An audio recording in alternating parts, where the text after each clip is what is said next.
France اور Belgium نے بھی فلسطین کو بطور ریاست تسلیم کر لیا۔ فرانس اور سعودی عرب کی سربراہی میں دو ریاستی حل سے متعلق اقوام متحدہ کا اجلاس۔ فرانسیسی صدر نے کہا، فلسطین میں امن کا وقت آ گیا، ہماری ذمہ داری ہے کہ ہم دو ریاستی حل کا تحفظ کریں۔ بیلجیم کے وزیر اعظم بولے، فلسطین سے سفارتی تعلقات کا انحصار حماس کے مکمل غیر مسلح ہونے پر ہوگا۔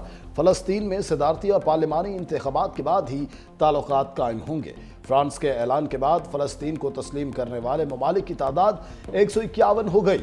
دو ریاستی حل سے متعلق فرانس اور سعودی عرب کی قرارداد کی 142 ممالک نے حمایت کی۔ امریکہ اور اسرائیل کی جانب سے اجلاس کا بائیکاٹ۔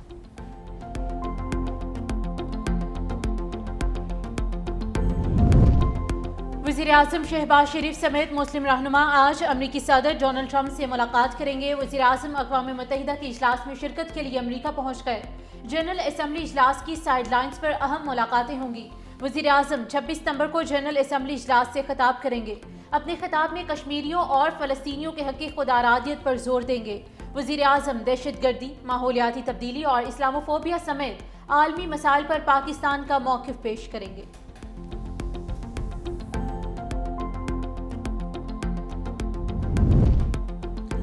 امریکہ نے یورپی ممالک کا فلسطین کو ریاست تسلیم کرنا حماس کے لیے انعام قرار دے دیا۔ ترجمان وائٹ ہاؤس کا کہنا ہے، ڈونلڈ ٹرمپ سمجھتے ہیں ایسے اقدامات سے یرغمالیوں کی رہائی میں کوئی مدد ملے گی، نہ ہی جنگ ختم ہونے میں مددگار ثابت ہوگی۔ یہ فیصلے صرف باتوں تک محدود ہیں، ہمارے اتحادیوں کے عملی اقدامات نہیں۔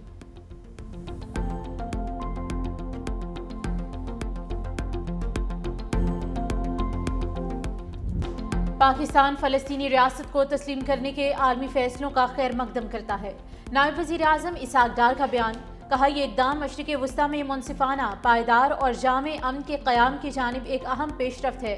فلسطینی عوام کو ان کا جائز حق دلانے کے لیے عالمی برادری کو متحد ہو کر عملی اقدامات کرنا ہوں گے۔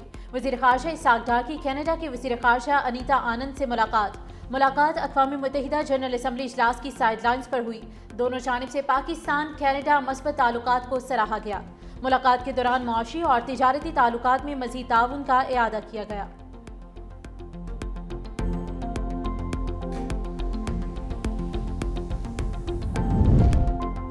فلسطینی ریاست کو تسلیم کرنے والے ممالک کو خراج تحسین پیش کرتے ہیں۔ سعودی وزیر خارجہ فیصل بن فرحان کا اقوام متحدہ کے اجلاس سے خطاب، کہا اسرائیلی اقدامات عالمی امن کے لیے خطرہ ہیں۔ غزہ اور مغربی کنارے میں اسرائیلی مظالم جاری ہیں۔ قطر پر حملہ اسرائیل کی جارحانہ روش کی تازہ مثال ہے۔ اقوام متحدہ کے سیکرٹری جنرل انطونیو گوتریس نے کہا، دو ریاستی حل ہی پائیدار امن کا واحد راستہ ہے۔ مغربی کنارے میں ہونے والے اقدامات کی کوئی جواز نہیں۔ اجلاس میں فلسطینی وفد کو نمائندگی نہ ملنے پر مایوسی ہے۔ ترک صدر رجب طیب ایردوان بولے، اسرائیلی مظالم کے خلاف کھڑا ہونا اخلاقی ذمہ داری ہے۔ نیتنیاہو حکومت کا مقصد فلسطینی ریاست کے قیام کو ناممکن بنانا ہے۔ اسرائیلی پالیسیوں کا مقصد دو ریاستی حل کو دفن کرنا ہے۔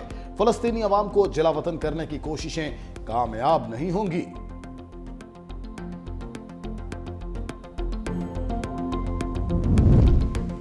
امریکہ اقوام متحدہ میں فلسطین کی نمائندگی نہ روک سکا۔ ٹرمپ انتظامیہ کی جانب سے ویزا جاری نہ کرنے کے باعث فلسطینی صدر محمود عباس کا ویڈیو لنک کے ذریعے خطاب، حماس سے ہتھیار ڈالنے کا مطالبہ کر دیا۔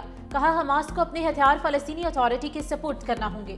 حماس کو مستقبل میں فلسطین کی حکومت میں کوئی کردار نہیں دیا جائے گا۔ بولے، غزہ میں انسانی صورتحال انتہائی بھیانک ہے، فوری جنگ بندی کی ضرورت ہے۔ جنگ کے خاتمے کے لیے مصر اور قطر کے کردار کو سراہتے ہیں۔ فلسطین کو تسلیم نہ کرنے پر اٹلی میں مظاہرے پھوٹ پڑے، 60 اہلکار زخمی، ہزاروں افراد فلسطینی جھنڈے اٹھا کر سڑکوں پر نکل آئے۔ مظاہرین نے بندرگاہوں کے داخلی راستے بند کر دیے۔ اٹلی کو اسرائیل کے لیے اسلحے کی ترسیل کے اڈے کے طور پر استعمال نہ کرنے کا مطالبہ۔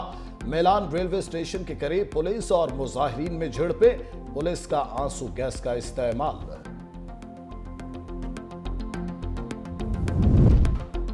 اسرائیلی فوج نے غزہ شہر میں مزید فوجی دستے داخل کر دیے۔ تازہ حملوں میں مزید 40 فلسطینی شہید۔ خان یونس میں امداد کے منتظر 3 فلسطینی بھی اسرائیلی فوج کی دہشت گردی کا نشانہ بن گئے۔ اسرائیلی فوج نے شاتی پناہ گزین کیمپ میں مزید مختلف رہائشی عمارتوں کو نشانہ بنایا۔ रावलपिंडी की इंसदादे दहशतगर्दी अदालत में GHQ हमला केस की समाअत जज अमजद अली शाह केस की समाअत की। बानी PTI को व्हाट्सएप लिंक पर अदालत पेश कर दिया गया। अदालत की जानिब से आज 10 गवाहान बयान रिकॉर्ड के लिए तलब किए गए। गुज़िश्ता समाअत में इस्तगासा के 2 गवाहों की शहादत कलमबंद की गई थी। IMF के साथ कर्ज प्रोग्राम के तहत अगली किस्त के लिए मुज़ाकरात। IMF मिशन का 25 सितंबर से 8 अक्टूबर तक दौरा पाकिस्तान शेड्यूल। पहले मरहले में तकनीकी, दूसरे मरहले में पॉलिसी सतह के मुज़ाकरात होंगे। वज़ारत ख़ज़ाना, तवानाई, मनसूबाबंदी, स्टेट बैंक के साथ मुज़ाकरात एजेंडे का हिस्सा। IMF जायजा मिशन के सूबाई हुकूमतों से भी अलग अलग मुज़ाकरात शेड्यूल। मिशन के दौरा पाकिस्तान के लिए वर्किंग हतमी मरहले में दाखिल। सैलाब की तबाहकारियों और मुतासरीन के लिए रिलीफ बारे भी तजावीज़ पेश होंगी।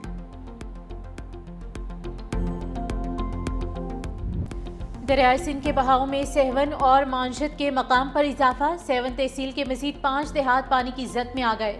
मानझद का कदीबी मंदिर और रेलवे ट्रैक भी पानी की जद में आ गया। लकी शाह सदर और आमरी रेलवे ट्रैक भी पानी में डूब गए। मंजूराबाद के करीब रिंग रोड बंद टूट गया। पानी मंजूराबाद शहर की तरफ बढ़ने लगा। वठापुर की राबता सड़क पानी की जद में आ गई। इलाका मकीनों को मुश्किलात का सामना। पिचारों के 4 देहातों में सैलाबी पानी दाखिल। मकीन अब भी घरों में मौजूद। 15 सरकारी स्कूल्स और 8 अस्पताल भी पानी की जद में हैं। कच्चे में ज़िले इंतजामिया ने मुतासिरीन को खैमे और राशन भी फराहम नहीं किया। मुतासिरीन बेयारो मददगार हैं।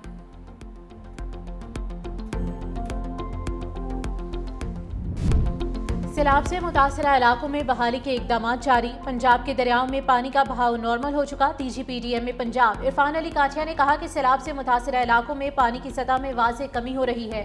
दरियाए सतलुज में दरमियाने से निचले दर्जे की सैलाबी सूरत हाल बरकरार है।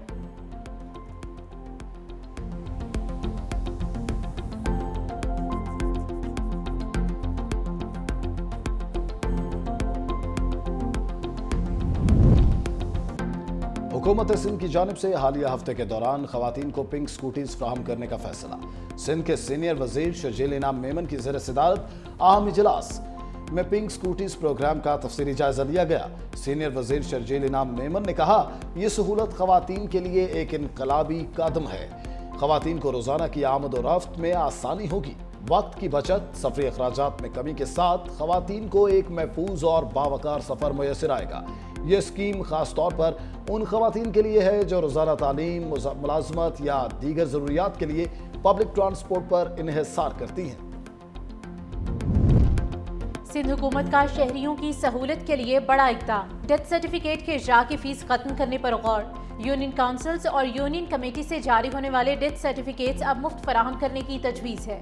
महकमे बल्दियात सिंध ने समरी सूबाई काबीना को भिजवा दी। सूबाई काबीना आज फैसला करेगी।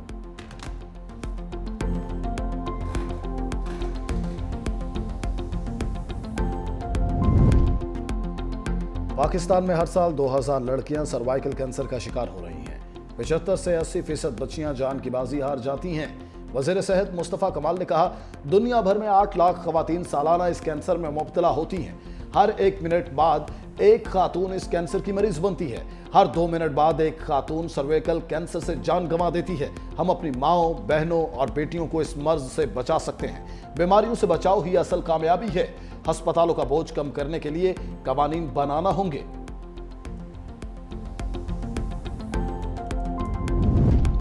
टैक्स चोर ज्वेलर्स FBR के रेडार पर आ गए। टैक्स चोरी में मुलविस ज्वेलर्स का डेटा इकट्ठा कर लिया गया। इस्लामाबाद, रावलपिंडी, फैसलाबाद और मुल्तान समेत मुख्तलिफ शहरों में ज्वेलर्स को नोटिस जारी। ज़राए के मुताबिक 60,000 से ज़ायद ज्वेलर्स में रजिस्टर्ड ज्वेलर्स की तादाद सिर्फ 21,000 है। सिर्फ 10,524 ज्वेलर्स ने टैक्स रिटर्न्स दाखिल की। FBR का इस्लामाबाद में बड़ी रियल एस्टेट कंपनी के दफ्तर पर भी छापा।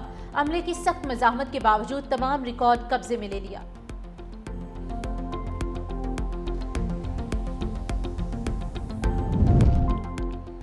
ड्रग कोर्ट लाहौर ने टिकटॉकर हकीम शहजाद के नाकाबिल जमानत वारंट गिरफ्तारी जारी कर दी है। आइंदा पेशी पर 24 सितंबर को अदालत में पेश होने का हुक्म। अदालती अहकामात के बावजूद हकीम शहजाद को अदालत में पेश न होने पर नाकाबिल जमानत वारंट गिरफ्तारी जारी हुए। हकीम शहजाद पर गैर कानूनी इश्तिहार और बगैर लाइसेंस अद्वियात की फरोख्त पर मुकदमात दर्ज हैं।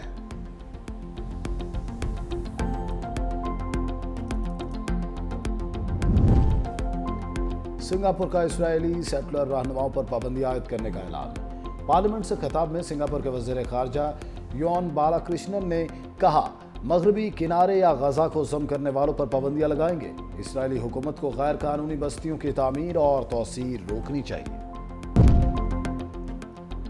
जनूबी अफ्रीका ने दौरा पाकिस्तान के लिए पत्ते शो कर दिए। टेस्ट, वनडे और T20 स्क्वाड का ऐलान।